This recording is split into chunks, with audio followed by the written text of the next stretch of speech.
What's up, Rockstars? Welcome back to the channel and welcome back to the RSF Strength and Conditioning Facility. Today we've got a cool little spicy workout that's going to jump in on our animal workout series. Today's workout is the Wildcat workout. This workout's definitely going to get your heart rate racing and you don't need a lot of equipment. Today's workout, all you need is 2 kettlebells. 2 kettlebells of the same weight. Now, the way that you're going to start this workout is the same way you're going to finish this workout. To start the workout, we do a 1.5k run as fast as you can. As soon as you've done the 1.5k run, you're going to come in, you're going to do 5 rounds. Using both kettlebells, the first movement you're going to do is a renegade row. So we're going to do 10 reps, push up and row each arm is 1 rep. Once you've done a push up and row each arm, you're going to move over into an overhead walking lunge.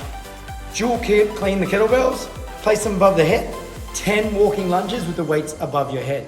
Once you've done that, switch to 1 kettlebell and do 10 kettlebell swings above the head. That's 5 rounds. So 10 renegade rows, 10 walking lunges with the weight above your head, and 10 kettlebell swings.